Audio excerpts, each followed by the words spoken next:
Hello everyone, welcome to Iniya's garden. So உங்கள் வீட்டு citrus பிளான்ட்ஸை பூக்க மாட்டேங்குதா? காயே வச்சது இல்லையா? ரொம்ப வருஷம் ஆயிடுச்சு. நான் நல்லா தண்ணி ஊற்றுறேன், நிறைய உரம் வைக்கிறேன், செடி நல்லா ஆரோக்கியமாக லஷ்ஷியாக க்ரீனாக நல்லா பெருசாக இருக்குது. பட் ஒரு வாட்டி கூட காய்ச்சது இல்லைன்னு நினைக்கிறீங்களா? இது நான் வாங்கின ஒரு ஆரஞ்சு செடிங்க. அது ஒரு வாட்டி கூட காய்ச்சது கிடையாது, பூத்ததும் கிடையாது. ஸோ அதுக்கு நான் என்ன ட்ரீட்மெண்ட் கொடுத்தேன், அது இந்த மாதிரி நிறைய மொட்டு வச்சு பூக்க எப்படி வச்சேன்றதை தான் நான் ஷேர் பண்ண போகிறேன். இந்த செடியை பார்த்தீங்கனாலே உங்களுக்கு தெரியும் எப்படி நல்லா தளிர் விட்டு நிறைய மொட்டுக்கள் வச்சு எப்படி பூத்திருக்கு அப்படின்ட்டு. ஸோ அந்த ஒவ்வொரு பூக்களுக்கும் கீழே குட்டி குட்டியாக காய் கூட வந்திருக்கு. ஸோ இது நம்ம எப்படி பண்ண போகிறோம் அப்படின்றது தான் இந்த வீடியோ. இதை நான் இன்னும் 2 செடிக்கு அப்ளை பண்ணி காமிக்க போகிறேன். யார் அப்படின்னா, நமக்கு ஆல்ரெடி எப்போவும் காய்ச்சிட்ருக்கிற நாத்தங்காய் இப்போ காய்க்கிறதே கிடையாது சார்.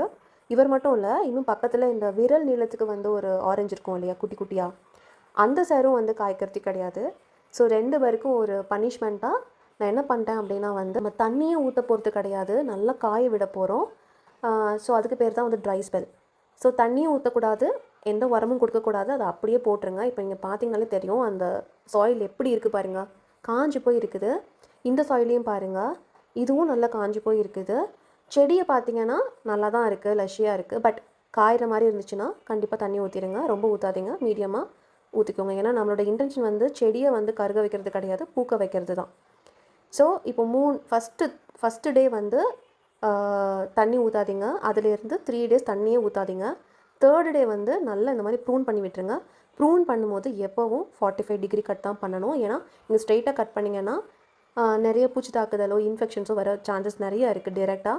ஸோ இந்த மாதிரி 45 டிகிரி கட் நல்லா பண்ணிடுங்க. ஸோ நான் இப்போ 2 செடியிலையுமே நல்லா ப்ரூன் பண்ண போகிறேன். ப்ரூன் பண்ணிட்டுமே நீங்கள் தண்ணி ஊற்றக்கூடாதுங்க.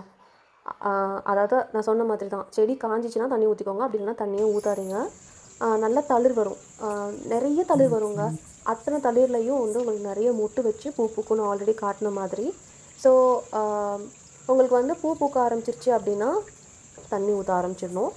ஸோ ஃபஸ்ட்டு டைம் நீங்கள் தண்ணி ஊற்றும் போது நல்லா குளிர ஊற்றுங்க. ஊற்றிட்டு 3rd டே என்ன பண்ணணும் அப்படின்னா, இந்த ரைஸ் வாட்டர் இருக்குது இல்லைங்களா, எய்தர் நீங்கள் வடித்த தண்ணி, அப்படி இல்லை அப்படின்னா நீங்கள் ரைஸ் கழுவுற தண்ணி ரெண்டையுமே மிக்ஸ் பண்ணி அது கூட ஒரு 4 parts ஆஃப் வாட்டர் ஆட் பண்ணிவிட்டு நீங்கள் செடியில் இருக்கிற எல்லா புல்லையும் எடுத்துகிட்டு நல்லா கொத்தி விட்டுட்டு சாயிலை லூசன் பண்ணிவிட்டு அதுக்கப்புறமா அந்த தண்ணியை கொடுத்துட்டு அதில் இருந்து ஒரு 3rd டே 3 days கழித்து ஏதாவது ஒரு லிக்விட் ஃபர்டிலைசர், பஞ்சகாவியாவாக இருக்கலாம், சீவீடாக இருக்கலாம், இல்லைனா ஆமினோ ஃபிஷ் அமினோ மீன் அமிலமாக இருக்கலாம். அப்படி எதுவுமே இல்லை அப்படின்னா நமக்கு இருக்கவே இருக்குது பனானா. ஸோ நைட் நீங்கள் ஒரு செடிக்கு ஒரு பனானா பீல் வச்சுக்கோங்க.